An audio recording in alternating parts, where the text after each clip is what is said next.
USC PD encouraged students to use call boxes like these if they ever feel they're in danger. By pressing for help, police are alerted the student's location on campus. But Adamson says these are no help.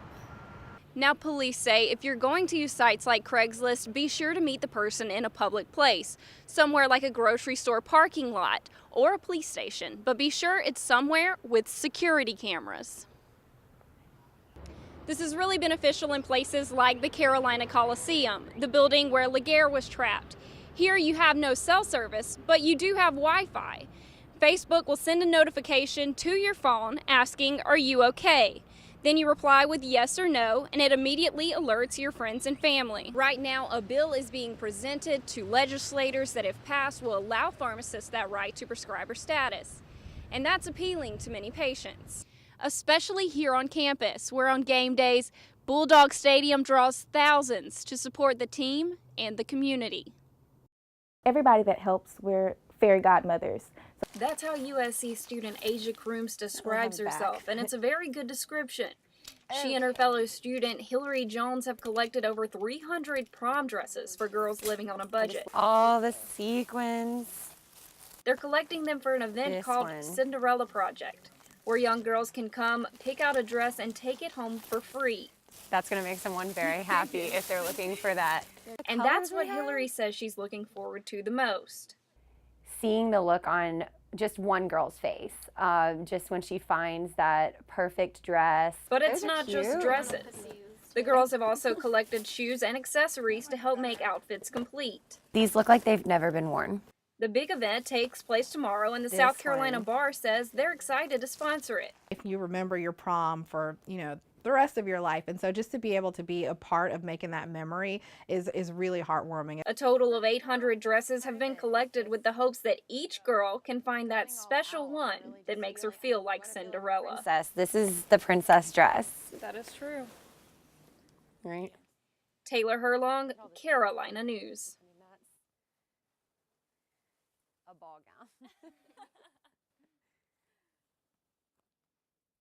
As Kenny Adamson sits waiting on his class to begin, he looks like any other student, but he's wearing an empty holster that he wished held a gun because he believes students should have the right to carry weapons on campus grounds.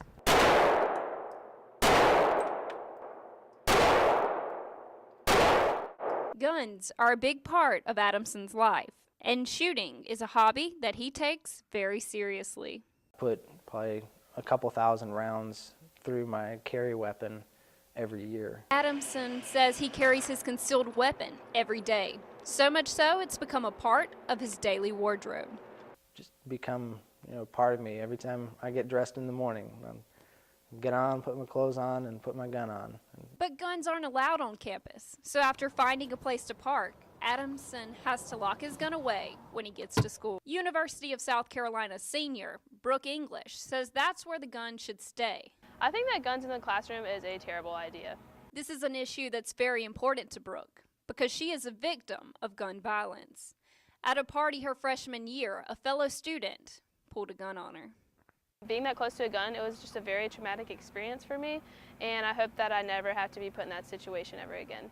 She escaped uninjured, but it's something that is always in the back of her mind.